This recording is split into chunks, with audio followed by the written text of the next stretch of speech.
applause from the crowd. Now she spent the sound of bathroom sink. Her mother would be so proud. Gets on a seat and there's a line to go pee, but the bathroom looks like a war zone. Welcome in to episode 120 of Phired Up. Check us out at firedupsports.com. I'm Mike Gilletto. Joining me as always, Chris Lucia. What's going on, man? Yo, what's up, guys? How you doing? I'm good, man. Mike and Dom were beautiful enough to bless me with a new mic, so I guess my old mic sucked, guys. I'm sorry about all that. Yeah, exactly. We're finally stepping up in the audio game. Dom is not with us this week. The birth of his first child, beautiful baby girl. She's like 3 days old now. He might make an appearance later in the show, though. We'll see. So we had to tap into the bullpen for this one. John from the Phired Up podcast.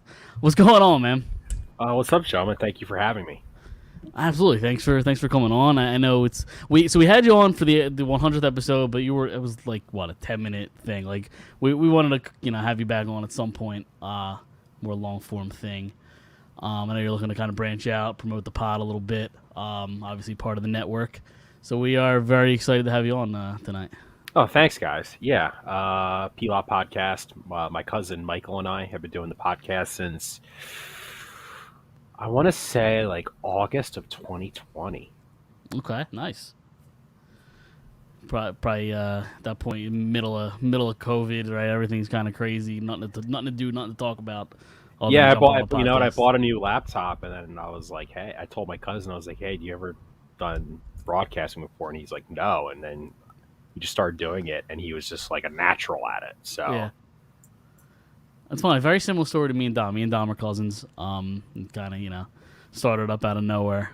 We obviously enjoyed sports like, we all do. So that's kind of where that started. Speaking of Dom. Wow, Dom shaved his head. That's not Dom. Wrong guy. Hey, you know what? If, look. I just hope no one says this. I'm going through chemotherapy right now. That's why we don't want. Yeah. People making those jokes. Speaking of Dom, I went to go drop off because I just, obviously had a son myself. He's just turned 4 months today. So I had all this extra stuff to go drop off to Dom. And I looked at him.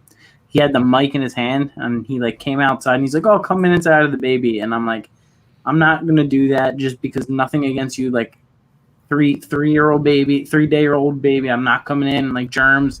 And I'm like, Dom, you need to go to sleep, buddy. Like, you just look like you're out of it. You need to go lay down. Yeah, exactly. It's a very stressful time right now, I'm sure, for both of you. I'm on my third, so you're on 3. Yeah, it's come natural to me at this point.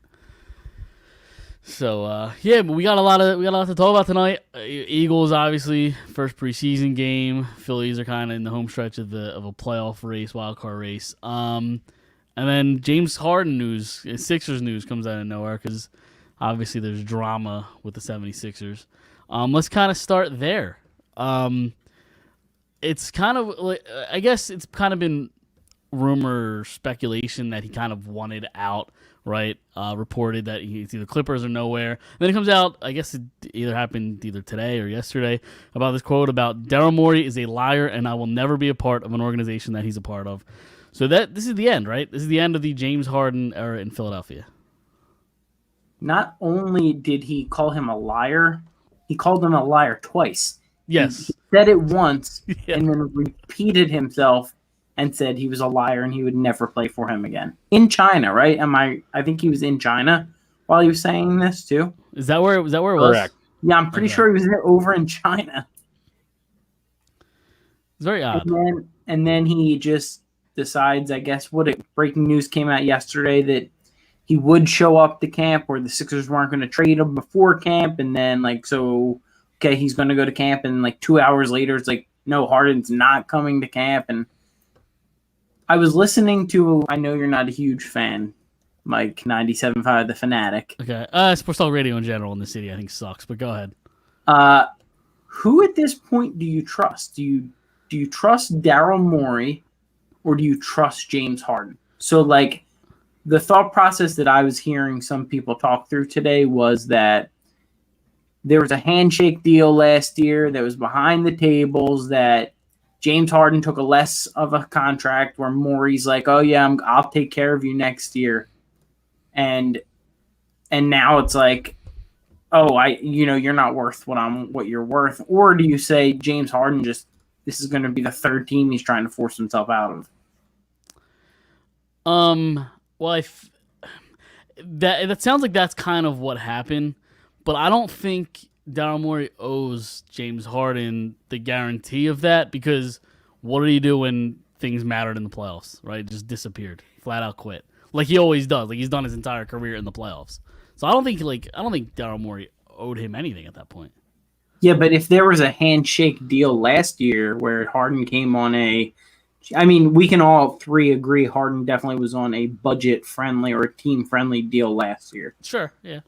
And if there was some sort of like agreement, like, hey, if you do this, if you scratch my back, I got your back next year, obviously that's the reason why he has some discontent with Morey, right? Oh, yeah, sure. And I'll let John get his opinion in now, but first, it's to answer your question, I think they're both to blame. Like I think that's the same question for both of them. Like I think they're in this position because of both of them, I think. But John, what do you think? Yeah, this is obviously just like up real quick. Let's get done. I was gonna say. I don't know how much swearing am I allowed to say on the show. Whatever. Let it fly. What's up, Tom? Congrats, by the way. The answer is yes. This is just an absolute cluster. You know what? Clusterfuck. You could say it. That's fine. Okay. I linked this to my Twitter too, so we're broadcasting on my Twitter and your guys' Twitter too. So I don't know if any people or kids or just want to stop. I don't want to be swearing too much, but it's a complete mess. Listen, with Harden. See, here's the thing with James Harden. He took a lesser deal. Chris, you just mentioned that. He's trying to ring chase. So if you're trying to ring chase, you can't be demanding $45 million a year. I mean, it's either you want to be paid a max deal on a crap team, let's say the Sacramento Kings. I'm just throwing them out. They had a good season, but you know what I'm trying to say? They're a team that has a lot of big contracts. Or you can go try to win a championship with the Sixers. You can't have your cake and eat it too. The Sixers can't build a championship level team, making James Harden the highest paid player on the team. So it's either one or the other. You can't have both. Is he ring chasing or is he dollar chasing? He's obviously dollar chasing, but I think it's he's one of those guys who's saying, "Oh yeah, I want to win a ring, but I want to make $45 million." James Harden's a businessman. He was in China doing this. He has a lot of businesses in China. So basically, him going in China slandering Daryl Morey is year one Nick Sirianni level pandering. Yeah, and I mean, let's be honest. The two have obviously a huge past. They've worked together, with each other for years and years and years. So it's weird that this is kind of the here's the thing with Daryl Morey. He's enabled this behavior. Sure, Totally. He enabled this behavior. Totally. James Harden didn't want to go to Houston because they hired Ime Udoka. And we can make all the jokes about Ime Udoka, dating interns and doing all this inappropriate things when he was with Boston. But he doesn't take people's crap. That's why James Harden didn't want to go there. When does either Nick Nurse or Joel Embiid stand up and be like, dude, quit your talking at this point. We don't want to hear it anymore. Well, real quick. When does that happen? We'll answer that real quick. We'll answer that in a second. I'm gonna let Dom do his thing because I know he's on baby duty. He's only here for 5 or 10 minutes. The real reason Dom's here, then we'll get back to Sixers talk. The real reason Dom is here is he wanted to. So we have a Phired Up fantasy football league that we'll be doing this year. All of us in this video or in this show tonight are in this league, so that's exciting. So I did not see my name listed on the league, and I didn't get an invite, so I didn't push to get an invite because I didn't see it on the list. No, you're absolutely the 12th guy or the 10th guy, I think it is, on the list. No, you're in, man. Dom's running the show here. He said he sent an invite to you, so we'll have to send. Yeah, I'll have to resend because there's a couple people that said they didn't get it, but no, you're absolutely in. What kind of league you running here, Dom? Yeah, I don't know what kind of league you're running. But anyway, you you want to do the draft order live on the show tonight. So let's. Yeah. Just because I don't want to wait another week because I want to know Sure. where I'm picking. How I don't know how to do this. How do I add like another screen? Does it's so? I assumed are you logged into StreamYard right now? Are you logged in? Like at the bottom, does it say present anywhere? Yes. Dom, Yes. is that through ESPN, Dom? Yeah. Yep. So hit I'll present. resend to everybody that had an issue. So no worries. Hit present and hit share screen, and you'll be able to share your screen. Minimize the porn that you were watching first, and then Listen. It's the wife's laptop, so that would be pretty risky. It would be the last place she would suspect. True. So minimize that first, and then pull up this. What you're trying to do here. Okay. So should I? Hold on. I got a tab. Should I do a separate window? No. Keep it on Team Tab. All right, here. We're gonna walk you through this live on the show. Hit Share Screen and then hit Chrome Tab. You see where it says that? And then you could just select the one that's Dom. What are you doing here? I don't have that ability. No, you can't hit Present Share Screen. No. There we go. I got you. Go. It wasn't There up. you go. That's Now do you what say he it? said. Do you say it? All right. Yep. Okay. Now you select the tab that you want to go to. There you go. Okay. All right. Now I'm gonna add it on here. If I could see it, I'm gonna add it for you. I think. I lied. All right, Dom. I just added. Yeah, because it brought me to this other page. There we go. All right. All right. So everybody in this league, So how are we you have doing the this? four of us. All right, so I just present everybody in this league so far. So it's the four of us: me, Mike, Chris, John. Then with Don from Drunk on Broad, we have Kylie. Don and Rich from Drunk on Broad, and Jason. We have Kylie, Jen, and Isaac. And what's that? And then Billy, who writes for us. It's a 12 team league. I don't know. I guess I'll write them down as we go because I'll fire them in. Yes. And then obviously Jen and Kylie from Bell Smasher. Sorry, I'm like trying to write shit down. Correct. It's all right. Your mind's in an absolute pretzel over the last 4 or 5 days. All right. So you're fried. Yeah. So I don't know. I guess I'll just click spin and then this will Now, we'll go. Should we go backwards or forward? Or is it? That's what I was going to ask you. What do you guys think? Should we go backwards? I would say this is the 12th pick. I would say go backwards. Or 10 pick. How many people are in this? That's what I was thinking too. All right, ready? 12. Okay, it is 12. That's what I thought. Okay. All right, Definitely so do it I'm gonna click backwards, spin. like NBA, NHL. Yes, I agree. All right, so the 12th pick goes to Rich. See, that's what he gets. That's what he gets because I'm 12th in their league. So good. That's what we call karma. all right, so Rich has. Yeah, so Rich. All right, 11. Wait, you got to take Rich out. I think. Yeah, you gotta take Rich. How do I do that? There's a little. I don't know. We'll figure. How do I it do out. that? That me? We'll redo it. I'll Damn redo it. I'll redo it. Yeah, I'll redo it. Okay, for me, if you want to I think you see how where it said right next to it, remove. Yeah, when it somebody? gets picked, there's a little selection that says. Oh, okay. So okay. go to him, All go to him. over I can remove just them. delete them. then. Well, you can do that, but removing them would be quicker. This entire draft has been compromised. It has been, but if Okay. you want to do it again, All right, go number for it. 11. Okay, number 11. There you go. Yeah, we're doing it again. Ah! Dude, come on. All right, so you see where it says Oh, remove boy. instead of close?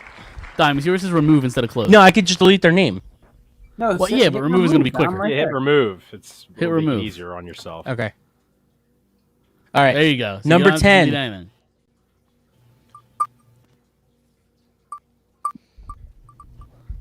The laptop's slow. You do watch a lot of porn on this thing. It's old, man. All right, Billy's got number 10.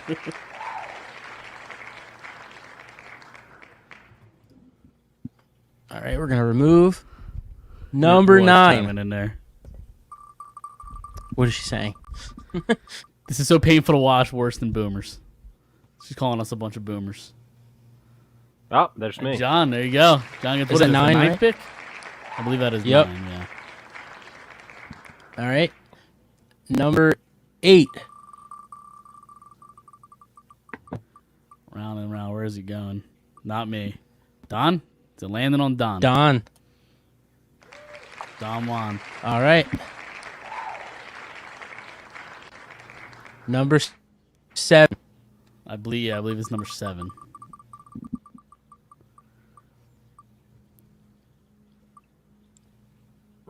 All right, There that's you go. me. Lucky number 7.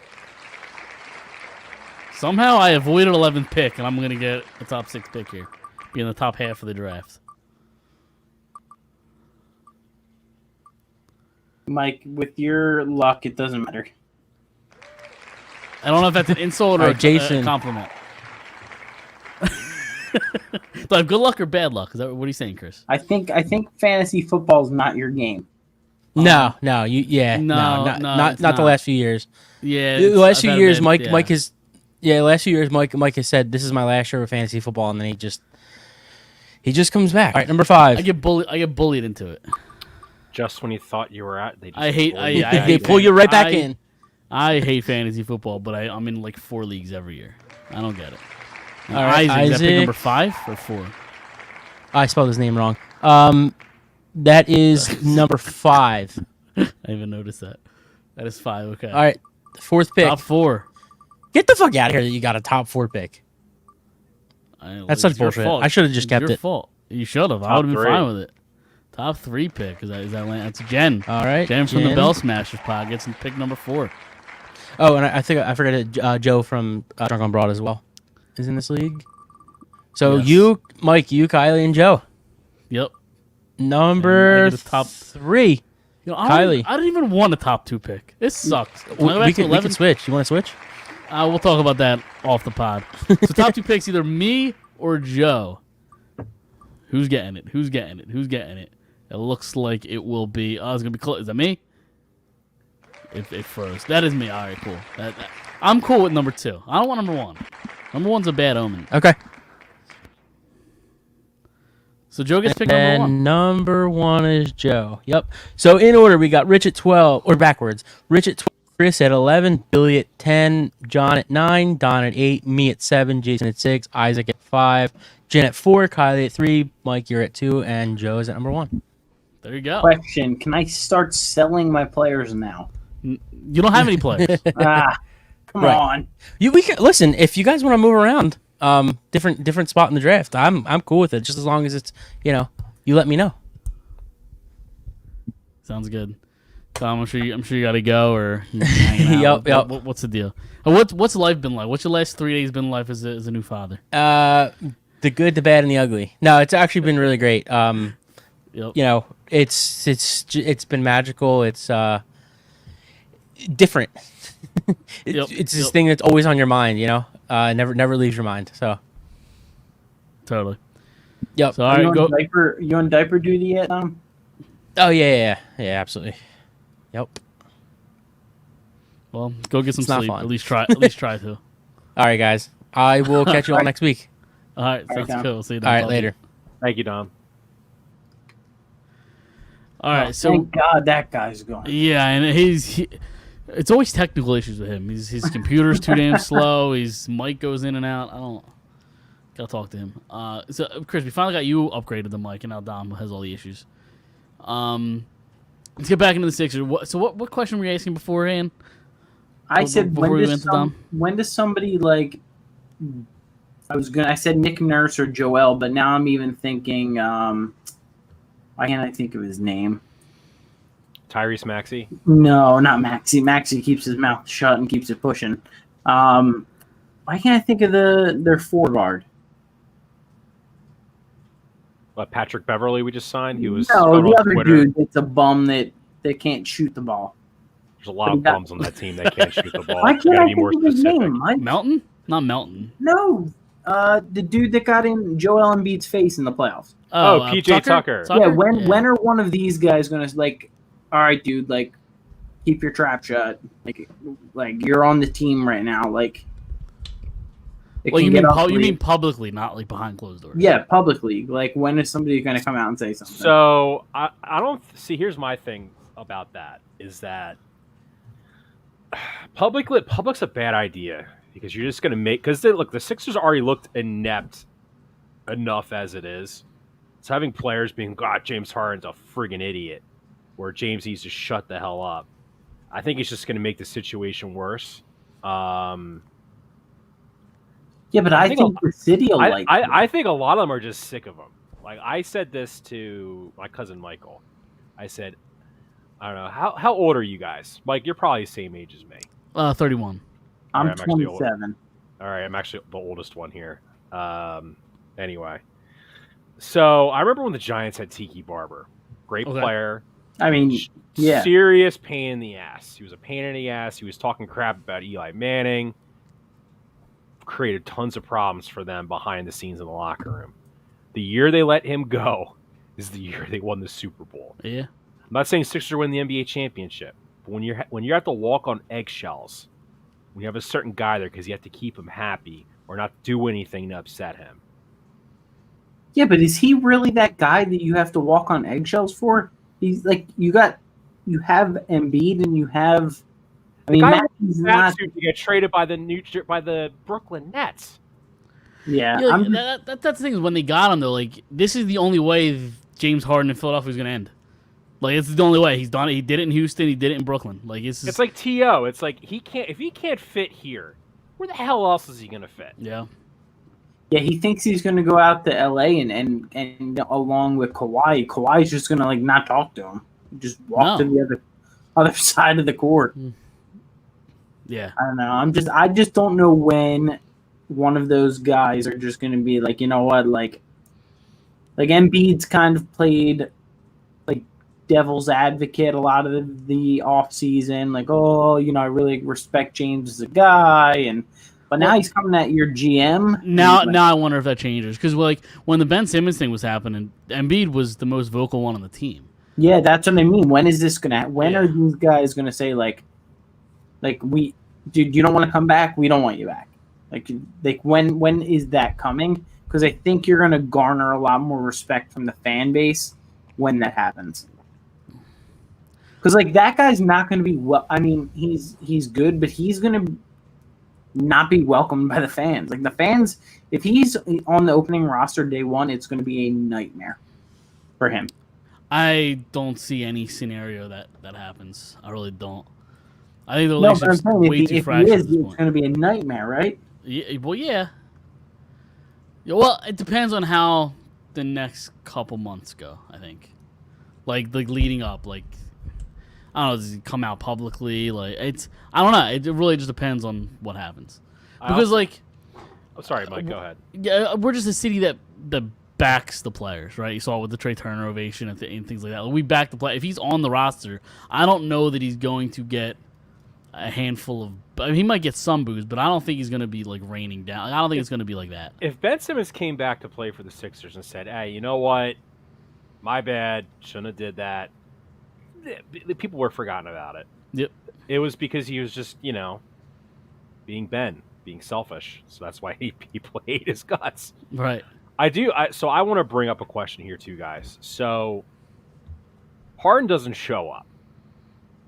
According to the rule changes to the CBA because of Ben Simmons, ironically enough, the guy he was traded for. Yep.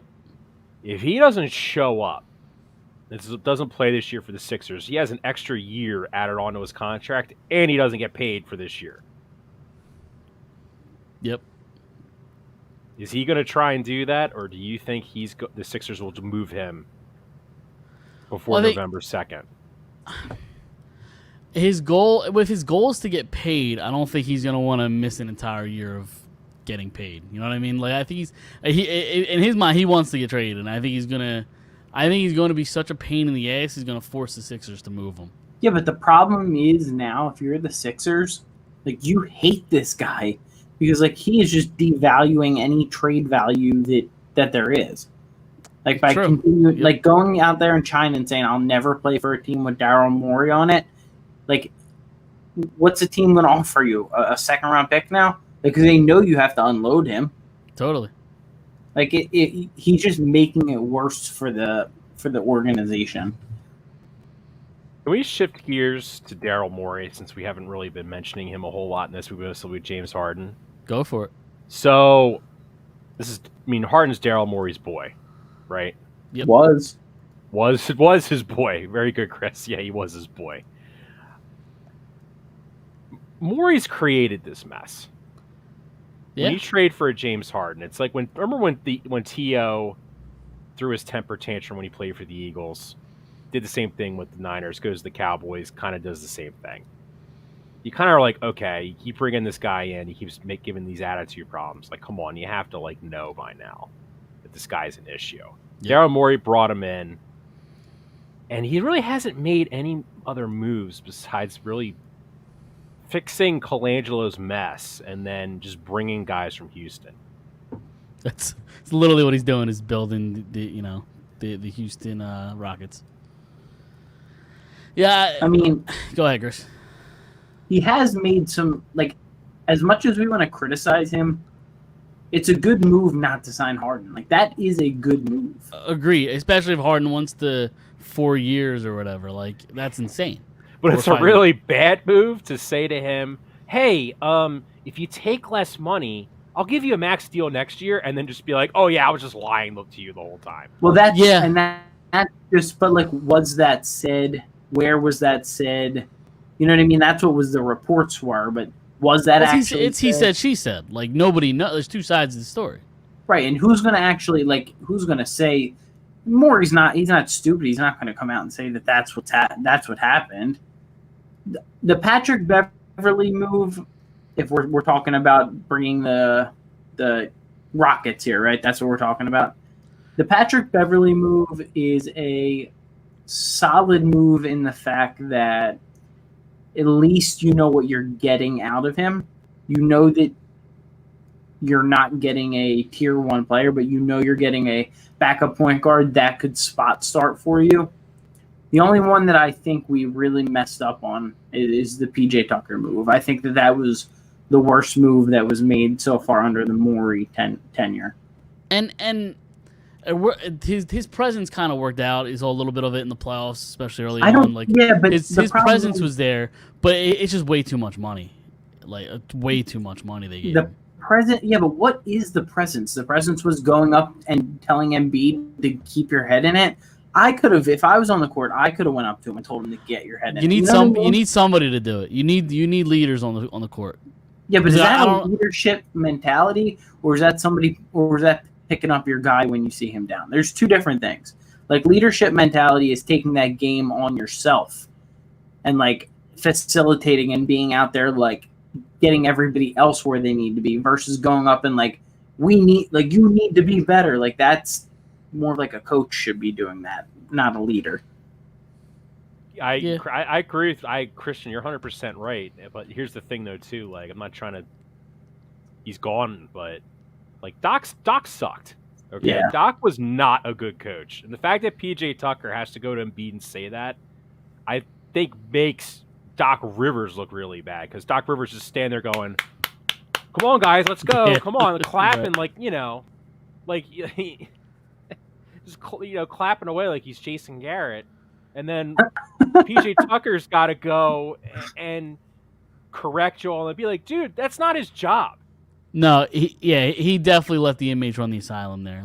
No doubt. They really didn't have anybody that was calling the shots from a coach standpoint. It's a good point. So, I would just say with Morey's problem is he's just did you guys see the tweet where someone was Eagles, steal Jalen Carter, steal Nolan Smith, set up to make another run for the Super Bowl. Phillies, sign Trey Turner, sign Tyler, and then show the Phillies moves. It's Flyers, draft Matvey Michkov. Then Sixers, it took the picture of Daryl Morey in the salmon-colored shorts, staying outside Crumble Cookies, trolling people. And it's what, dude? Yeah. I think I was against it about 2 months ago. That's when the season ended, right? Against Mother's moving Day. Harden? No, that's when the Sixers season ended about 2 months ago. Right, yeah. I was against the entire. I think they need to rebuild this whole thing. I think I've gotten to the point where like they're becoming a laughing stock around the NBA because. So when you say build the whole thing, though, like rebuild the whole thing, you're talking about Embiid, Max, like everybody. I think you can keep Maxey. I think Maxey's not a guy that you move on from. Here's the question is, if you're rebuilding it, you're not going to be competitive for another 3, 5, however many years, where you're going to, in 3 years, you're going to have to trade Maxey anyway. Why not do it now while his value's at an all-time high? Because you're going to have to do it regardless. What about the famous Eagles term? What about retooling it? That's what they're doing this year. Yeah. Well, but they haven't done anything to retool. I mean, they still haven't made any moves on their to go out there and make me feel like okay. Yeah, but how do you retool? You know what their big move is? This is their big move. Is this how they're going to spin it? The Sixers. Oh, we got rid of Doc. Doc, they're not going to say this. I'm like, Doc blows because he never played young players. Nick Nurse plays young players. So we're going to play Jaden Springer 25 minutes a game, and we're going to play this guy we just picked up from Croatia, Philip is it Petrusev? Philip Petrusev? Yeah. The guy from Gonzaga. Yep. Oh, he's going to play 15, 20 minutes a game, and Nick Nurse is going to make him a solid role player. It's just like we made moves, but not really. That's kind of what they're going to spin that as. But, you lost Shake. You lost Georges Niang. You brought back B-Ball Paul on an awful contract. Yeah, B-Ball Paul's not going to play like 6 minutes a game like Doc was playing them. But at the same time, guys, it's like it's great that we're playing these young players because like that's what the Nuggets did. They play a lot of their young guys. The Heat played a lot of their young guys. I can't just sit here and say, oh yeah, like Nick Nurse is like gonna just Sixers are gonna win 60 games and he's gonna unlock everyone's potential because Doc's a moron. I think that's what they're hoping for. They're hoping that's the case. Hey, John, real quick. I work at the Target. I'm the store manager at the Target on that by the art museum, right? Mm-hmm. And I see Paul Reed in there, or I did see him in there all the time. Since he signed that contract, I haven't seen him in there once. I told these guys, and I'm dead serious about it, the next time I see him in there, I'm going to ask him how it feels to swindle a team for millions of dollars. And I'm dead serious about it. I'm not going to say it in like a funny way. I'm going to be like, dude, like, how do you do How's that? it feel? That's a great business move. Like, teach me how you did that. Yeah. No, you're not wrong. So he'll give you Tobias Harris's number. Yeah. No, I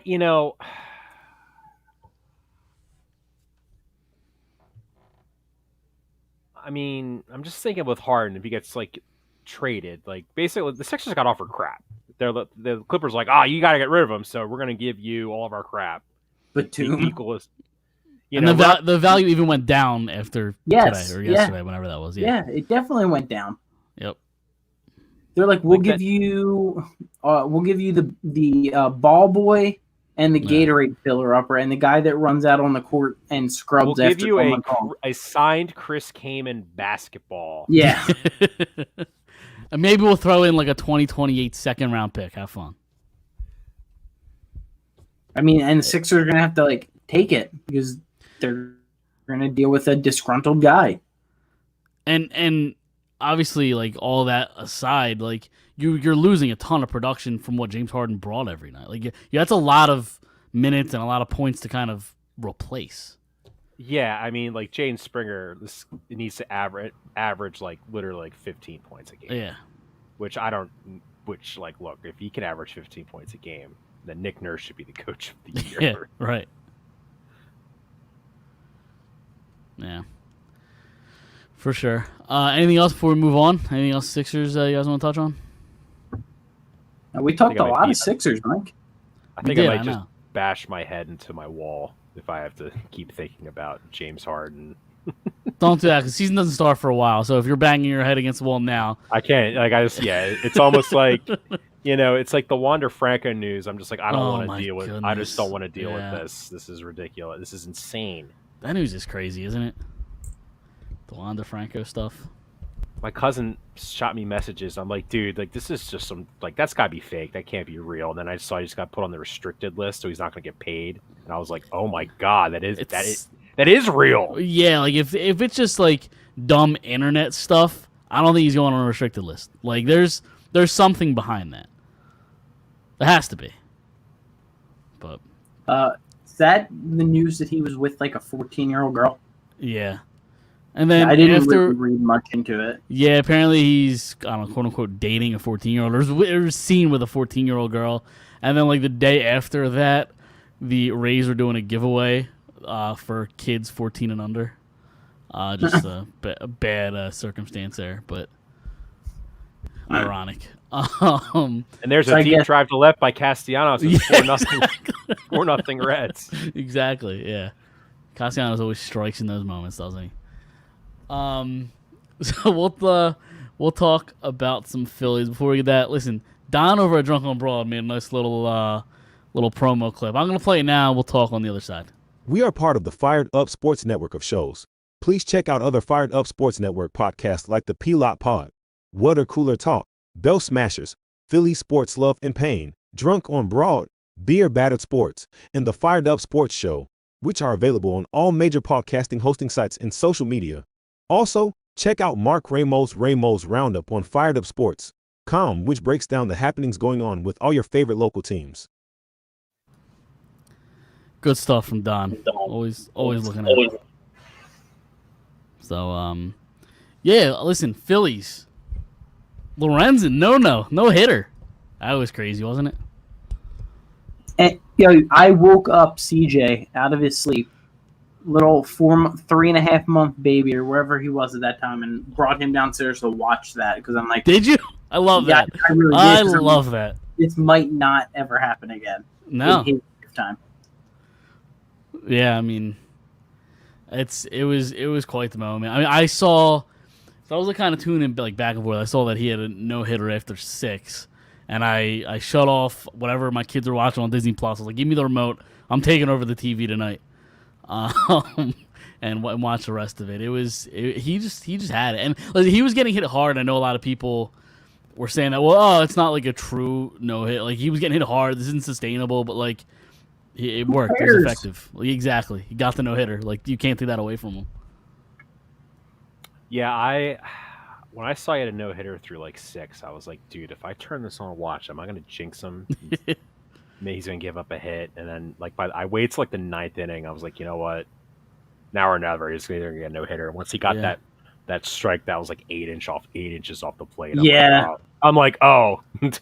he's got this. In my head, I'm like, he's got this. Who was that on the Nationals? I can't. Whoever it was on the Nationals, they were just like I know. I get where this is going. Was it Dominic Smith? No, he made the final out. I think he made the final. I think it might have been C.J. Abrams. Yeah, he was like, all right, like I think Smith made the final out. I believe. I think you're right. I think it was. But he was like, you know. All right, fine. I respect. I got you. Yeah. I just found it. It was amazing. It was his first home start. I mean, he's Philly to have the fastest no hitter of this tenure with the team. Yeah. Because Doc got his perfect game. It was game 1 of the Stanley Cup. And the Flyers played the Blackhawks. It was the same day. Was it really? It was the same day.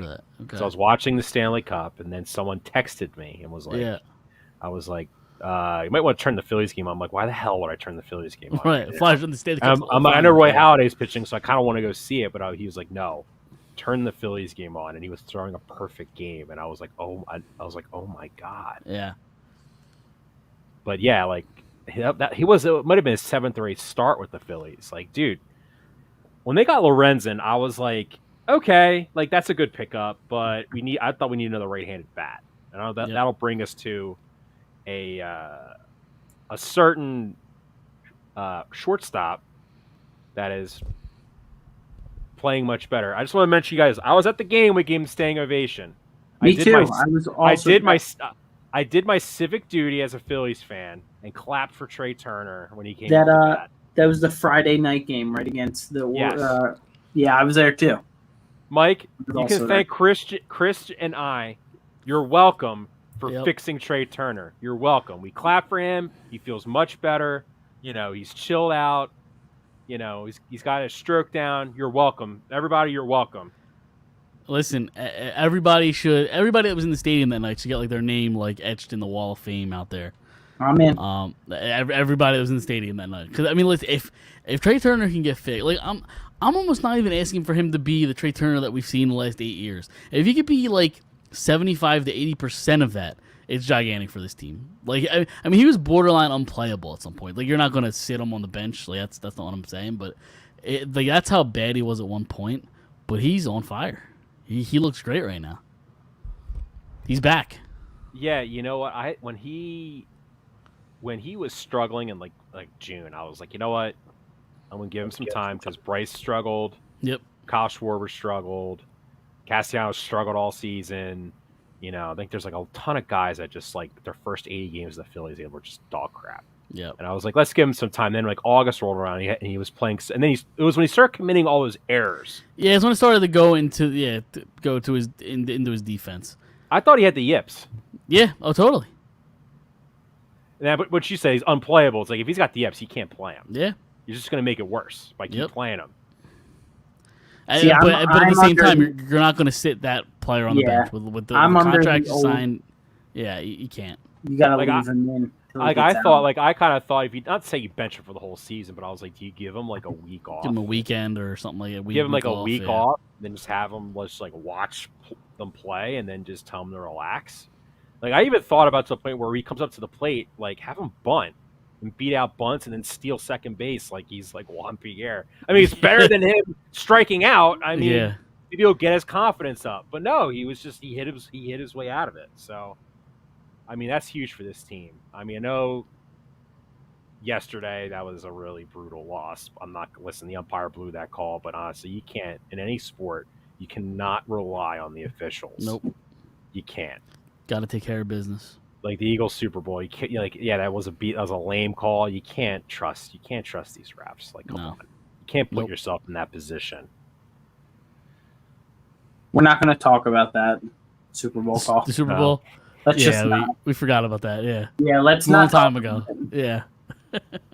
As many times as I watch it, it's the right call to make. It's the bad call, but it's the right call. I mean, if we really want to go down that rabbit hole, I mean, was it a penalty? Sure. Yes. I just hate that penalty in that spot with how the entire game went. That's my only issue. Well, but if you looked at the Super Bowl the year before, they let them play. They did. And then they call a pass interference call at the end of the game, and you're like, well, call it consistently. Yep, that's what I want. That's all I want. It's like in baseball, if you call the outside, like the low and outside, a ball, and then the ninth inning, strike three, and then you're just like, what are you doing? Like, you didn't call that a strike the whole game. It's exactly. I just want it consistent from start to finish. Consistency. If they called like 25 pass interference penalties and like on each like total for both teams, then it's like, they're calling pass interference. Like, what are you doing? Then the defender knows. But like literally, who was on him there? Was that who was on the penalty? Yeah, Bradbury. On Juju Smith-Schuster. Yeah. I mean, in all he honesty, did it earlier in the game. And got away with it. So he thought, all right, that's how they're calling this game. I mean, in all honesty, guys, I think if Bradbury let him just not even touch them I think Juju wouldn't even call it the ball. That's also It was probably uncatchable. Yeah, and it doesn't matter when it's a hold. I think or if Juju somehow miraculously caught it, he probably would have tried to score a touchdown and be an idiot because he is an idiot. He is an idiot. He's a total idiot anyway. TikTok boy. So He's yeah. not even on the Anyway, with the Phillies guys, I mean, look, the right-handed bats are all heat up because before Turner was struggling, JT was not playing well. Castellanos in July was like literally one of the worst hitters in baseball. Yeah, and I mean, Schwarber was ice cold at one point. What is his average even at right now? Like at one point he was in like the 82, I think. Yeah, at one point I think he was in like 160s, like 170s. Like he's ice cold. But listen, I mean, this team finds ways to win games, and every night I could bitch about a lineup that they put out because I don't think Rob Thompson's the greatest decision maker in the world, but they get results. So I'm done bitching about the lineup. I'm done. I don't think it matters anymore. They find ways to win games. That's all I care about. Win games. Yeah, I think. And look, Jose Alvarado, he'll be back in a week. Yep. That's huge. Like that's like he's one of the best left-handed relief pitchers in baseball. Sir Anthony can kind of find his touch again. That's going to be huge too. The key right now is the Phillies. They just got to stay healthy. Yeah. They just got to stay healthy, especially the bullpen. Yeah, well, I think adding Alvarado back into the mix will really be good for Kimbrel because Kimbrel's been great all year. I think much better than we expected him to be.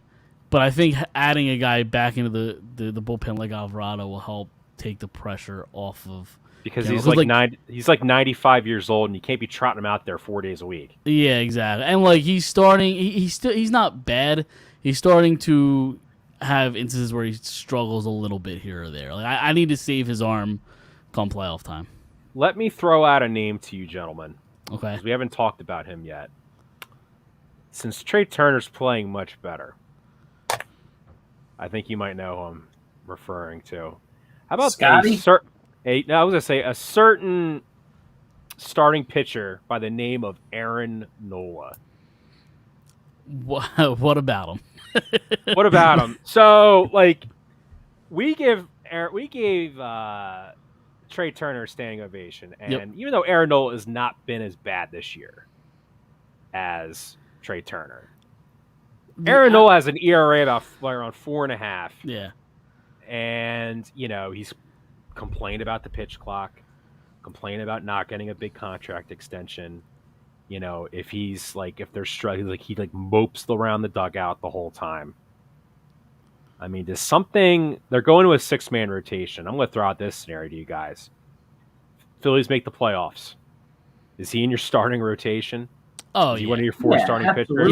You have to. Yeah, for sure. Because right now it's Zach Wheeler, who's been pitching much better as of late. Ranger Suarez. Taiwan Walker and Michael Lorenzen. Nah, it's got to be Nola. Nola's got to be it. Nola's in the mix somewhere, and then I think it depends on. I mean, right now, if Lorenzen keeps pitching like this, he's got to be in there too. Walker's weird to me, where he looks good some nights and looks off others. Yeah, I don't know. I think Ranger's probably the guy you're going to have as a long reliever because he is. You think so? I do too. Because he has the most experience of it, and he does. He did it in the playoffs, and he did it in the regular season. Yeah, but I think prior to 2022, I think his mindset is so built for playoff baseball. He wants the ball in his hand in big moments. He just gets so calm. I agree, but then it's Taiwan Walker could probably give you a couple, 2 or 3 innings out of a pen as well. I would say now, I met with Aaron Nola. The next 2.5 months, 2.5, 3 months are the most important months of his professional career because he's a free agent. Yeah. And if he pitches really well, I think the Phillies or another team is going to look past the previous 4 months where he's been mediocre at best. I think teams will definitely look past it. I let him walk. Over him. Here's the thing. I've been in that position too where I've said I'm over Aaron Nola, but I was kind of doing a deeper dive into his stats, and if he just literally all he has to do is limit the home run ball, I think he could be a top 3, 4, 5 pitcher in the NL. He could have numbers up there with if he just limits the long ball. That's been killing him this year. I'm just over him. Yeah. Well, here's the thing with him. So he bitched about the pitch clock. Yep. And I'm like, dude, everyone has to deal with the pitch clock, not just you. Yep. And because if you guys remember before the pitch clock, obviously, dude, these games are going by way too fast. I'm just I'm used. Yeah. He would just if there's a runner on, he'd stalk the mound, play around with the rosin bag, take 5 minutes to go after the next batter. Now he can't. Putts around. I love it. Get in the batter's head. But Mike, to your point, limit the home run ball.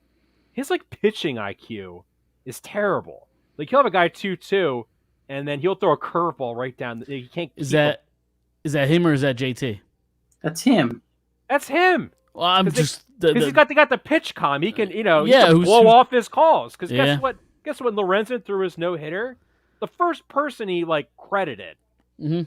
He didn't thank God. He didn't thank. right. He didn't thank. I thank my wife and kids. I thank my mom. I thank my dad for cat. He thanked JT Real Muto for Yeah. the first person he thanked. Yep. So I don't think JT's ass at calling games. Yeah. No, that's true. Mike, I do have a question. If we could do it with John, the Immaculate Grid. Yeah, we could do that. No, I Have know. you- John, you do them on your show, right? I've seen. Oh yeah, Yeah. Michael's a fiend. He's the one who tries to get the really low scores. I think we had Really? Okay. we had a 48 on yesterday. Okay. Have you done today's yet? I did do today's. Yeah. Okay. So if you have any answers, try to think of ones you didn't pull from. I did get a perfect one. Oh, you did. Okay. I did.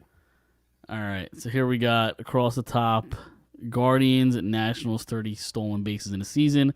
On the left side, we got the Yankees, the Rays, 200 hits in a season. Did Harper have 200 hits for the Nats? I'm sure he did. I don't know. I don't want to say Bryce Harper No. because he's not really a hits guy. He's a power guy, extra base hit guys. For the Nationals, keep in mind that also includes the Washington Expos, the Montreal It does count Expos. Montreal. So Yeah. Vladdy. Vlad, is that where we go? Vlad Senior definitely had 200 hits in a season. I bet you he's probably the most popular answer too. He probably is. Let's go for it. 82%. It's a high percentage there. Yeah, see, we usually just go for whatever. The only other guy I pops in can our think of mind. would be Ryan Zimmerman. Yeah, because Rendon never did it, right? I don't think so. Turner probably did, honestly. No, I don't think he did. No, 200. You don't think so? So for the Guardians, I'm going to give you an old-time baseball player. Is it Ty Cobb? For the Guardians, Tris Speaker. Yeah. For the 200 hits. Yeah. I'll take your word for it. Am I spelling this right? There you go. 9%. No clue who that is, so that's a good pull. He played in the 1920s when literally they would all just hit singles. Nice. I like it. I can respect that. Let's see here. 30 stolen bases and 200 hits. Definitely Ty Cobb. Ty Cobb. Ichiro's probably going to be a real popular one there too. 6% for Ty Cobb.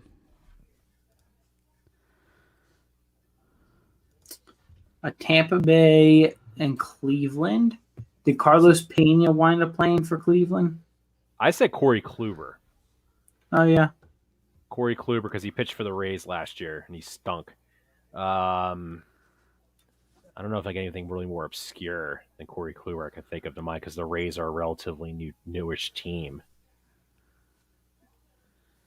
You have anything, Mike? No, I'm trying to think. I'd say Corey Kluber definitely for Cleveland. Let's do it. Corey Kluber. I go 18%. 30 stolen bases, Tampa Bay. Carl Crawford. I thought Carl Crawford, or definitely Carl Crawford. BJ Upton. Would be the other guy because he was really fast. I like Upton. I like that answer. 16%er. For the Yankees. The captain, El Capitan. Ricky Henderson definitely played for the Yankees for about 3 or 4 years. He is the most stolen bases of all time, but he's probably the most obvious answer. Yeah. The only other guy I could think of would be Mickey Mantle, but I'm not sure because DiMaggio. You don't think Jeter would be there? 30? I don't know. Maybe. He was a fast player. He probably had to have 30 stolen bases early in his career, and then kind of stopped. There you go, 19%. What are we? Tampa Bay, Washington. So I'm useless with this right now. You're useless, you said? I'm drawing a blank. Yankees, Cleveland. Did Kipnis play for the Yankees? He definitely, I know for Cleveland and New York, I'm down to Nick Swisher. Jason Giambi. yeah. Jason Giambi played briefly. I would say pick Jason Giambi. Nick Swisher definitely also did as well, though. Giambi 2%. Washington and the Yankees. Luke Voigt's probably the most popular one because he's most recent. Yeah. He was in the Soto trade. Well, let's think here. You want a really obscure one? Give it to me. Randy Johnson. Did he play for the Nats? Yeah, when the hell did he play for Washington? He played for the Expos. Oh, Did he he? did. He started with the Expos.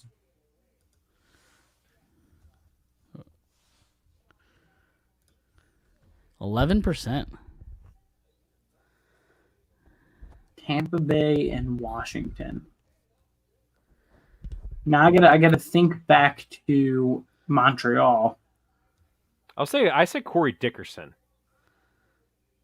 Because he played for everybody. Guy he played for the Phillies, Pirates, Rays. Did D. Gordon ever play for Tampa? Oh, Denard Span. Denard Span? Denard Span. All right, let's go for it. There we go. Oh, Matt, that's the first time we've completed a grid on the show. So thanks, John. Yeah, A lot of help there. John, did you do the NFL one? Is the question. We could do the NFL one if you want. Did you do it today? I did part of it. I was working, so I had to stop. Which one did you do? I guess the one on here. Let me put it over here. All right, so across the top, Bucks, Jets, first team All Pro, and on the left, Bears, Chargers, Texans. Bears first team All Pro. Urlacher. Mike Singletary. Everyone's going to probably run say Urlacher or Khalil Mack, someone newer. Singletary. You like that, Chris? Yeah, sure. All right, 6%. Chargers would have to be LT, right? That's the one I was gonna say. How about Kellen Winslow Sr.? Or Antonio Gates? I feel like he's the one everyone's going to pick. I think a lot of people get tripped up. They might have put Justin Herbert, even though he's never been first team All Pro because of Patrick Mahomes. Right. So who do we like here? Kellen Winslow. Was he first team All Pro? Yes. Yeah. All right. Whoa. Well, Kellen Winslow. The one that did not play recently and is a pedophile. Oh, no, he's not a pedophile. He's a rapist. Never mind. Sorry. Top one, Kellen Winslow, 1979 to 1987. Yeah. 5%. Houston, would that be... Foster or Andre Johnson? I mean, Watt? J.J. Watt's probably the most obvious one. Steve McNair? Ever get it? Well, no, they don't take the legacy of the Yeah, they went Oilers. to Tennessee. So right. Steve McNair would be a good one for the Titans. What about Laramie Tunsil? Ooh, that's a good one. He's probably going to be an obscure one too. Because I'm trying to think of old school Texans. I mean, Andre Johnson. Foster and Johnson are the two that I can think of. I mean, Matt Schaub was not that great. Nah, I would say no. No. Tunsil, is that where we want to go? I'd say Tunsil. Nope. Nope. Correct. Got it wrong. I would say Andre Johnson. Just be safe. Andre Johnson. 2000. Yeah, that one. 24%. They probably don't have many first team All Pros. Texan? No, they've been kind of. I bet you that's literally 4 guys, probably. Yeah. A bear and a buck. This is when it gets hard, though. Charger and a jet. Bears, Buccaneers. A Charger jet is definitely LT. He played for both. Charger jet. 64%. Sounds about right. Texans, Jets, Aaron Glenn.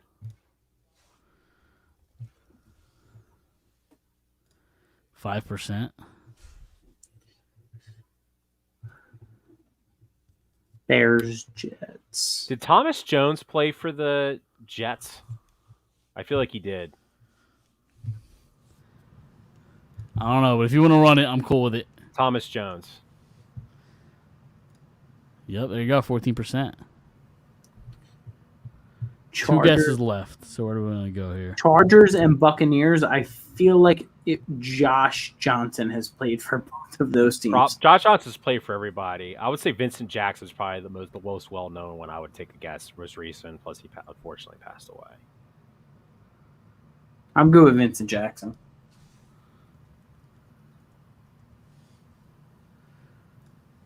%81. Damn. All right, do we want to go Houston and Buccaneer?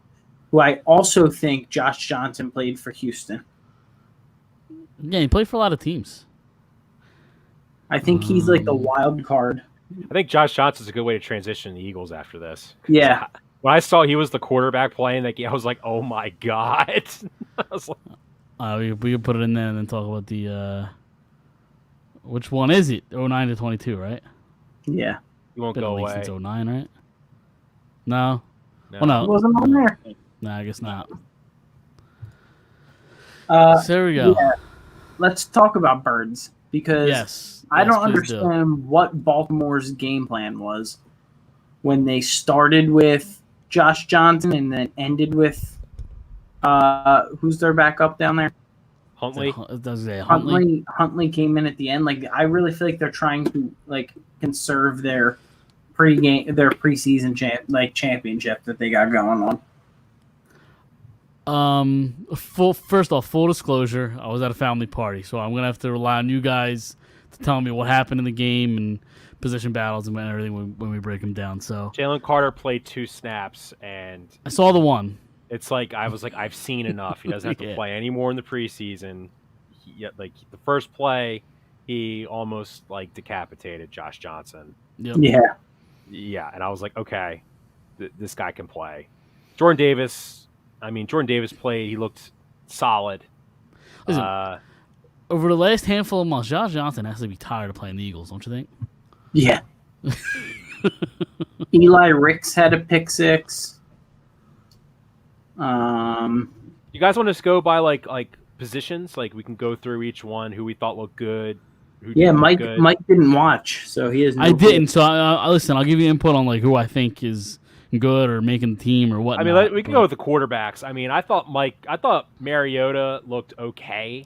I hear Tanner McKee looked pretty good. Tanner McKee, okay. So Ian Book, I'm sure he's a nice guy. Probably got a really He's good football cut. IQ. Yeah, he's gone. He's probably like gonna be like a quarterback's coach. Like 'cause Yeah. he can't throw the ball. No. That's but he was a 4th round pick to boot. Like you watched him, like dude, that's brutal. Yep. But yeah, Tanner McKee looked good. He pushed the ball downfield.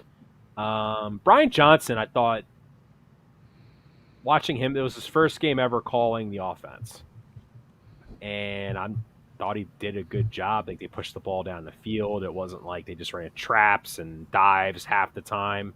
Preseason football is very vanilla. They don't want to tip their hand. I think everyone is going to know what the Eagles are going to do by now after watching last season. Like, Oh, totally. Any way you could just like disguise it. The running backs. I mean, DeAndre Swift. I mean, DeAndre Swift had that nice run. That was exciting. Yeah, that was good, and he cut that dude up too. That I think it was a linebacker, either that or a lineman. He cut him up. How many running backs think they keep? 4.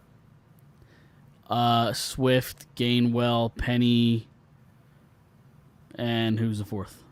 Scott. Boston Scott, Sermon? probably. Yeah. So I think Boston Scott gives you a little bit more on the special team side that Trey Sermon won't be able to do. Yeah, and I listen, think. you play the Giants twice a year, so I think whatever you're paying him, it's probably worth it just for that. Trying to get 4 touchdowns against the Right. Giants all season, 2, and play them twice a year. The one guy I was kind of disappointed with from like the receiver position was Joseph Nada, because he was the guy I would just constantly see mentioned on like NBC Sports Philly, where they're like, "Oh, Joseph Nada had a huge day at practice," and he was just like, he had a penalty, negated a 30-yard catch he made because he pushed off, and then he had one catch. Greg Ward looked pretty good. Yeah, I was about to bring him up. Is it 5 catches, 53, or 5 catches on 5 targets, 53 yards? He was actually injured, so he played the game questionable, and he caught 5 passes. Like, that to me kind of stands out. Well, Nada just like he should have had a touchdown. Book just misread him later in the game. He should have had a touchdown. Book just threw it way too late. Yeah, like Nada played like the whole game. He did. Played 60 snaps. He's going to make the team. Think so. I think as the number 4 or a special teams mostly? 5. Were you here that day when no, you weren't. Me and No, Dom, I wasn't.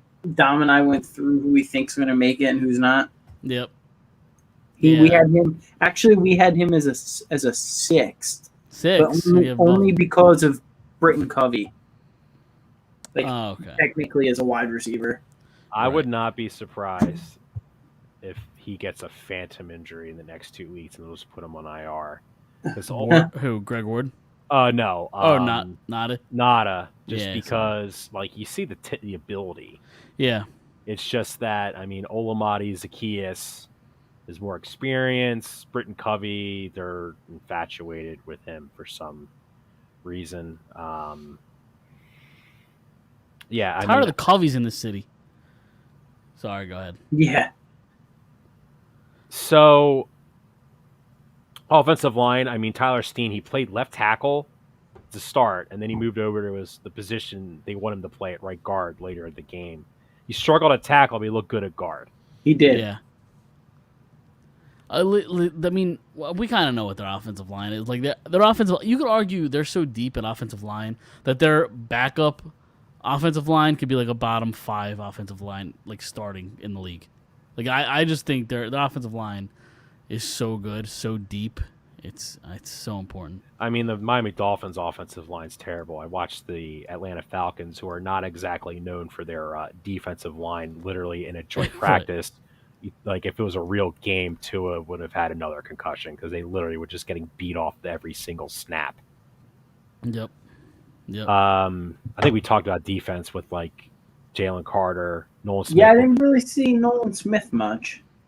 He played, like, 5 snaps, and they just took him right out. 24 snaps, Nolan Smith. Oh, he did? Yeah. He missed a tackle, but then he beat their right tackle on a play. Sean Bradley Out for the season. Yep. I don't think they're going to bring Davion Taylor back. I think they want to see what Zach Cunningham and Miles Jack do. I think Miles Jack's going to be your starting linebacker out next to Nakobe Dean. Yeah. If Dean's injury can get better. Yeah, Chris, you were on the show last week. Dom said that he actually thinks Cunningham's going to have a bigger impact on this team than Miles Jack. Well, right now they're giving Jack the first team reps.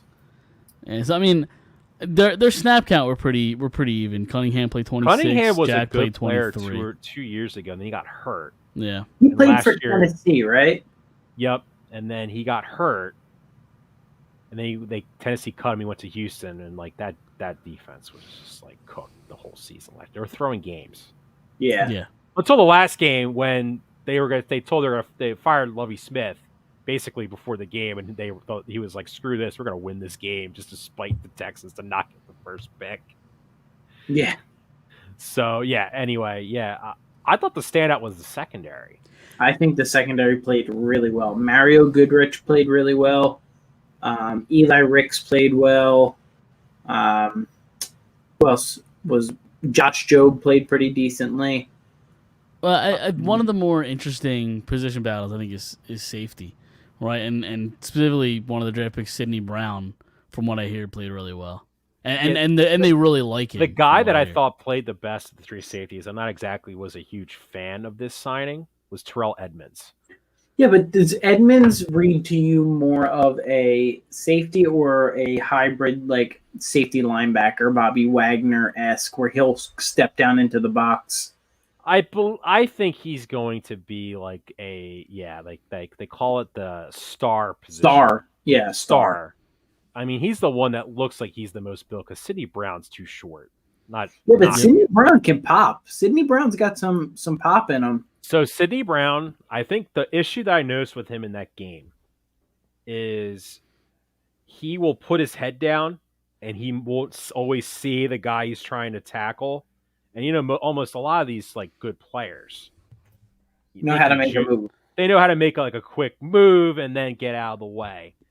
But a lot of the times Sidney Brown would just truck someone too at the same time.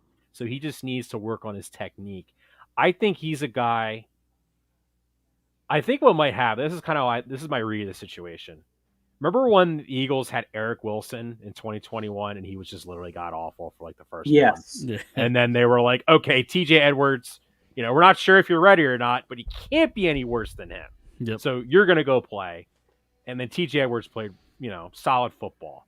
I think we're going to see Terrell Edmonds and Kayvon Wallace rotate the first couple weeks. If they both blow, then I think they're going to hopefully Sidney Brown will have worked enough on his technique.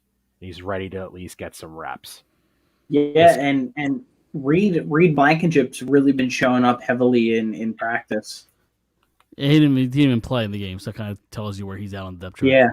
Yeah. I mean, that tells you where he's at in practice too. Yeah. One battle that I was really interested in. I know that Mike, you're interested in this right now. Siposs was out there a lot. Was he? He was out there a lot. They didn't go so much with the Leganator. What's his name? I forget. Tyler Zettner. Aaron Zettner. Is it another Aussie, or am I making that up? I think I don't know. I'm pretty sure like 2/3 of the players that are punters in the NFL are probably from Australia. Rugby, I guess. Yeah. I was surprised that they went so heavy on Siposs just because I know that he's been struggling, and this would be a chance to like actually let the other guy go. Yeah, I don't know. I don't know what to make of that. I mean, it's very rare when you have a punter battle in camp, right? Because here's the thing with preseason games, though, guys. Teams will go for it a lot. Yes. Yeah. They don't always just punt. They're like, oh, we're just going to punt. Because I feel like when you practice punting and then playing a game, it's like the same thing. It's not like when you're doing 7 on 7s. It's like you catch the ball, plant, drop, kick the ball. Yeah, it's more or less they're able to do it in front of 70,000 people. Yep. That's the key difference. I thought Siposs was going to win that battle just because they seem to really like him a lot. Because in the Super Bowl, he destroyed Debo in the San Fran game, right? Oh, you're talking about Siposs. I'm sorry. Siposs. Yeah, he shit the bed in the exactly. He's hitting magical wires that are just flying in the air. Yeah, that's why that's why people were like, "Oh my god, we got to get a real punter." Yep. Because Donnie Jones and Cameron Johnston were pretty good punters. Donnie Bag of Bones Jones. Yep. So it's like, Philadelphia, we value offensive line and special teams. That's most other cities don't even care about that. Yeah. But speaking of offensive line, do you guys see Jason Kelsey's going to have a documentary? I did see this on is it Amazon Prime? Was it? Was it Netflix or Amazon? Or Prime? Netflix? I could look it up. Dude, I would love that. I just finished the Manziel one. Manziel one was great, dude. I loved it. I'm watching the clips of the Manziel one, and I'm like, what? Yeah, he just wanted to. It is Amazon, by the way, the Kelsey one. You're right. Is that just Jason himself, or is that? I believe so. It's called Kelsey, but I think they followed him throughout the Super Bowl season. Kelsey documentary, Kelsey, examining Eagles team captains 2022 to 2023 season, unveils Prime Video premiere date. When's it premiere? September 12th. Yeah, I really don't feel like hearing from Travis anymore. Yeah, Even though quarterback was. I don't Quarterback mind. was enough of reliving the Super Bowl thing. Like I Did you watched like Patrick it? Mahomes, so I actually haven't finished it yet. I'm like halfway through, but Is it a good show? Is quarterback good? I liked it. I think that you got more respect for Kirk Cousins. Am I correct, Mike? I agree. So far, yes, I agree. You start to respect him as a He's real human. he's real likable. You hate Brittany Mahomes, Agreed. I definitely hate Brittany Mahomes 100%. and honestly, like you come out of it feeling like Mariota's a punk ass bitch. Really, I haven't gotten there yet.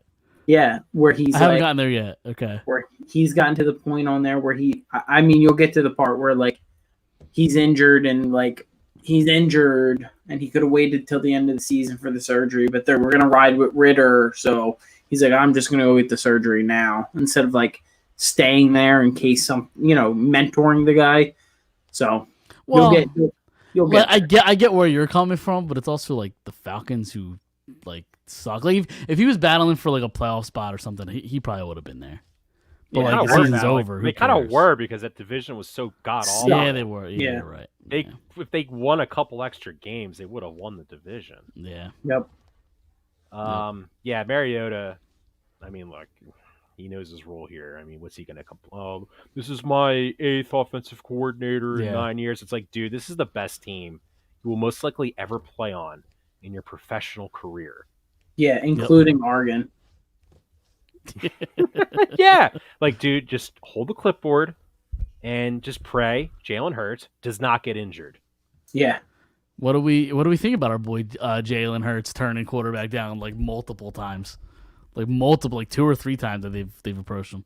I think he said that there will be more to his story later on in his career. I think that was like his comment. I was skeptical of him, obviously, before what he did last season, but like I think he gets it. Like his mentality, I love. I think he's a guy that likes to stay to himself. Yeah, I don't think you're going to ever see him out partying in Vegas. No, I think he truly wants to be just the best ever. Like he just wants to win. I think he's perfectly suited for this city. Yep. Just like Brian Dawkins was perfectly suited for this city, just like Chase Utley was. But in different ways. Yeah, but Brian Dawkins would go out there and get you all riled up. I don't think like different ways is going to get you riled up. Well, do you see Jalen Hurts before the Eagles go out and play? Yeah, he comes out like doing this, but that's different. No, but he's the one that leads the huddle. Yeah, before they play. It's not.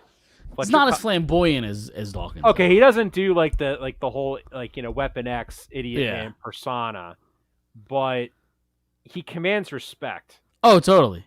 Like they said that during practice this year. I think one of the undrafted rookies, he made a mistake and he dropped and did like 10, 15 push-ups because that's what they're supposed to do. If you mess up in Eagles practice, you gotta go do 10 push-ups. Like you're playing like Pop Warner.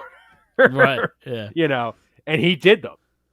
Like, and that you're like, oh, well, what's the big deal about that? I mean, I remember reading a story about Tom Brady when after he won 3 Super Bowls with the Patriots and he screwed up in practice. Bill Belichick stops the practice, goes up in his face, points and starts yelling at him because he didn't run the play correctly. And then Brady went to Belichick's office and was like pouting, like, dude, why are you yelling at me? Don't you I'm Tom Brady. Like, why are you yelling at me? And Belichick told him, dude, Tom, if I treated you differently than everyone else on the team, they're not going to buy into what I'm telling them. If they see that I'm treating you like everyone else, everyone's going to respect you. Totally. That's what Jalen Hurts does. I'm not saying he's Tom Brady, but I'm just saying that, he carries a lot of respect on that team, which is important. You didn't get that from Carson Wentz. Oh, totally not. You got that with Nick Foles, but the problem with Nick Foles is one of the greatest backup quarterbacks of all time. There's a reason why that doesn't translate to starting quarterback. Right. We saw what Nick Foles is as a starter. Like he's a 500 quarterback, like at best. That's what you're going to get in the regular season from Nick Foles. He had the mentality of being the leader, like you said, but his talent held him back for sure. And he's almost out of the league.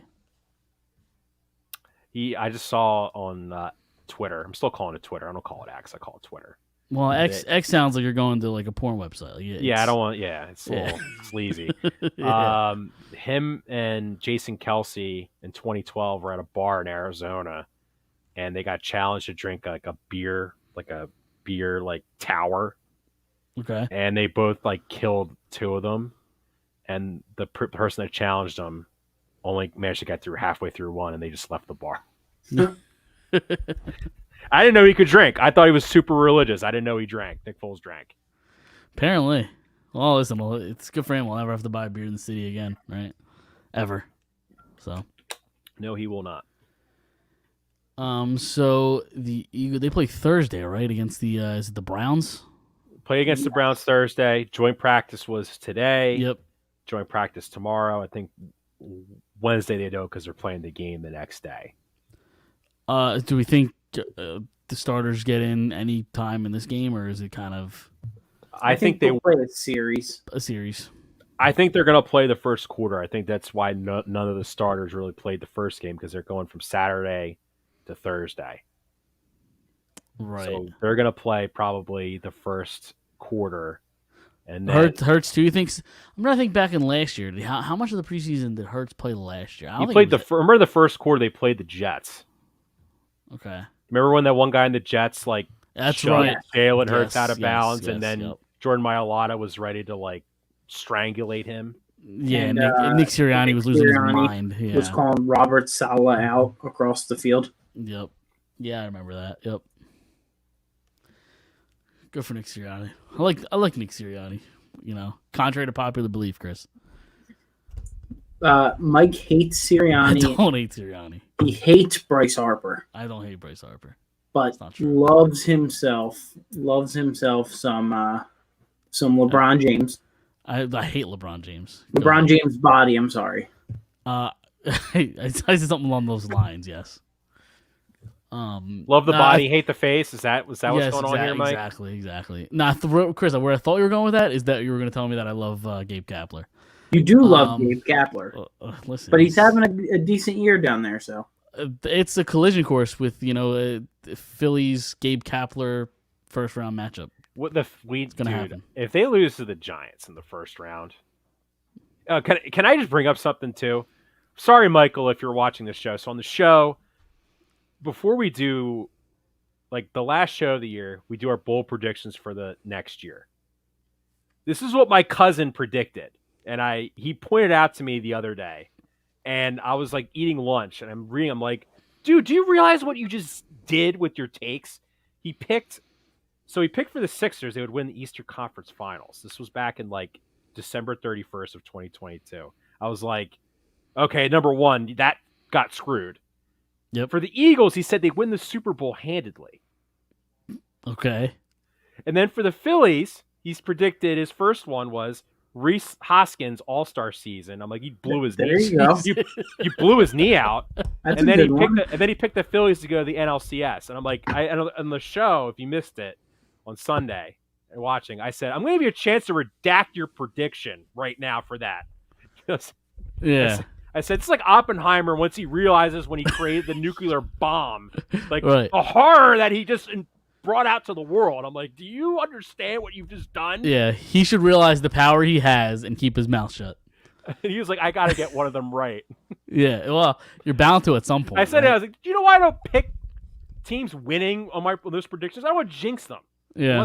Unless someone asks me, who do you think's going? I think that's different than you're being right. asked. If you just go out and proclaim that, I'm sorry, Michael. I love you. I'm just teasing you. I'm teasing you. I love you, but it's just that's why I don't bet on any of the Philly teams. I can't do it. My heart will be in it too much.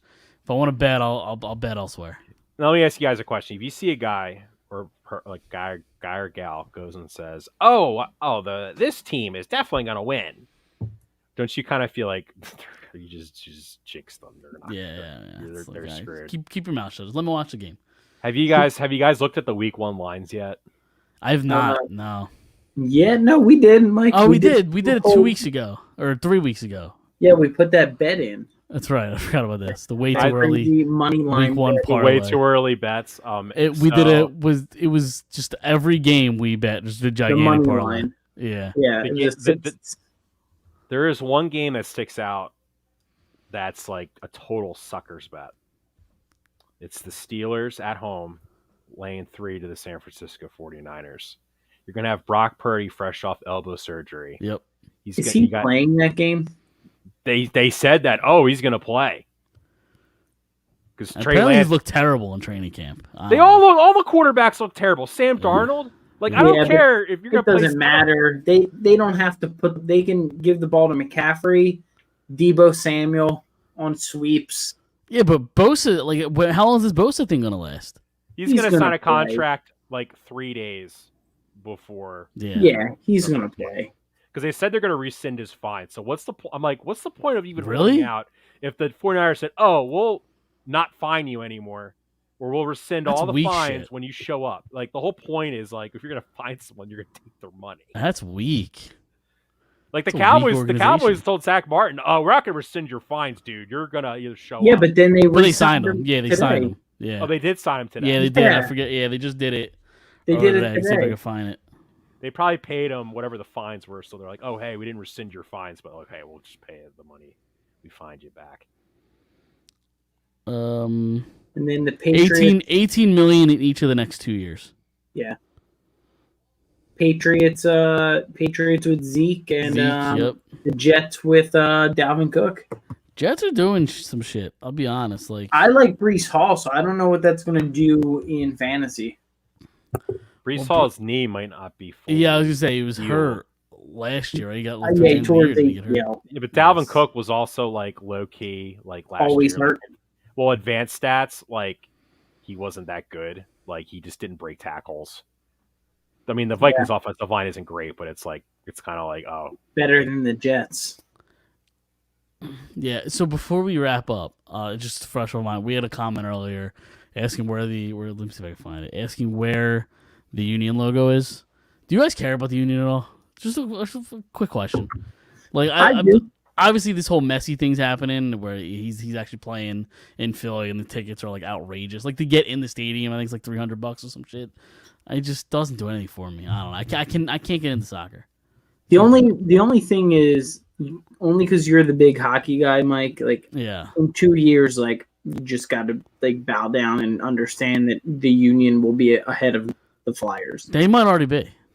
But I'm saying nationally, you got to understand that. And that's kind of where No, sure, yeah. I think it would be smart for you to at least understand the game because it's a lot like hockey.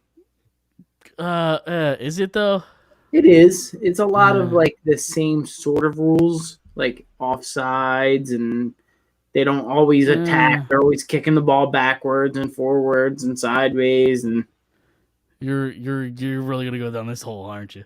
I mean it's a little unfair to try and compare the attendance for MLS and hockey because MLS stadiums hold more people than hockey.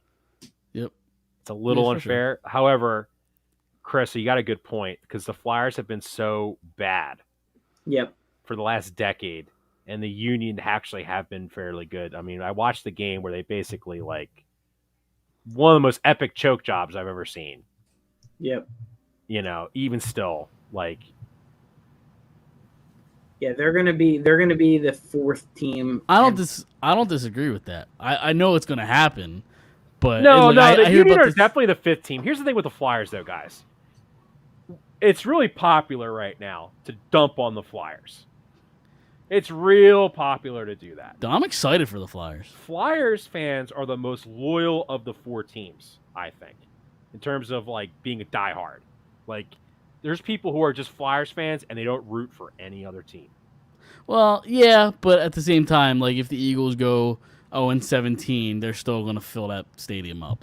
Yeah, I mean you're right too, but I think too with the Flyers, it's it's literally they're the ones they're the most, I would say, the most cult-ish, as in yeah, as sure. in the organization could say, hey, we think Matvey Michkov's going to score 80 goals this season. Yeah. They would just believe it. Yep.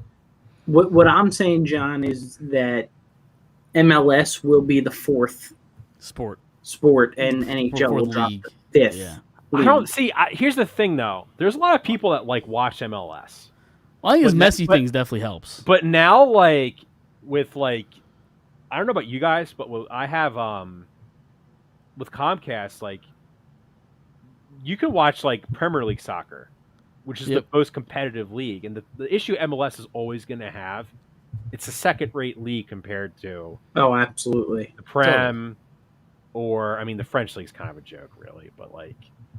The Spanish league. I mean, hell, the Saudi league, because they're getting all these big names. Like people would Ronaldo, probably, right? Didn't he people go there? would probably watch Ronaldo Ronaldo play. Yeah. Ronaldo score on 11 future tax accountants, like average Joes, because that's kind of like most of the guys in that league. They're not really guys that could really play in like any major competitive leagues. That's why he's like scoring like 5 goals. Not really scoring 5 goals, but you know what I'm saying. Like he scored a hat trick in his first ever game. Yeah. I just see the prices of this Union game where Messi's playing. Are you gonna go, Mike? Absolutely not. Oh, Like come it's to get in the building's like $300. Parking's another $40, which is crazy. Are you gonna have a game. number It's nuts. 10? A number 10 like painted on your back with Messi Absolutely- to show absolutely your not. undying Can't- loyalty. Well, you can't do that because you're supposed to be rooting for the Union, right? That's why you go. The goat, Lionel Messi. I guess maybe it's because I've never really been a soccer fan. That like I hear about Messi coming to the MLS and it does like I just whatever. Does It would nothing be for me. like if Tom Brady played for like the XFL. Right. Yeah. Right. I guess. So. Oh, you guys got anything else before we get out of here? I'm good. I'm good. John, you want to plug your pod one more time? Yeah, I am one of the hosts of the P-Lot podcast. I host with my cousin Michael. We generally do every podcast either Saturday or Sunday. You can check us out on Twitter. My Twitter handle is @P-Lot Podcast. I'm also on Facebook, P-Lot Podcast as well. Since it's football season, we usually do the show on a Saturday because we can't do it on Sundays because we're Makes sense. It's a holy day. Well, not only that too. Like we go to we sometimes do the pod if it's an 8:00 game on a Sunday because Okay. we do have season tickets. So I saw your intro was really good, so I'm thinking of filming an intro for our podcast. There you go. Down there. Nice. I will not be going to the game Thursday, unfortunately, because I have work. But yeah, thank you so much for having me on, guys. Oh, thanks for having us. Thanks for coming on. We enjoy having you guys on the network. Show is awesome. So, keep it up. And I just enjoy just talking the shit. That's all. Just fun. So Was it one of you guys that went in and created a fake Facebook account to harass me and Michael? I don't have enough time on my hands to do that. But whoever did that, I give him props because that takes a lot of dedication. Saying I should spoon feed him mayonnaise, my cousin mayonnaise on camera. Whoever Which I it can't was- even do because he's like 25 minutes away. I can't. Right. Sorry, I can't spoon feed. I can't go reach through my computer screen and spoon feed him mayonnaise. We've made Mike do I've done a bunch of shit. the Glizzy beer challenge. The glizzy straw I did what ghost pepper popcorn. I did the hot chip, the one bite, or was it the one bite chip or whatever the hell it was called?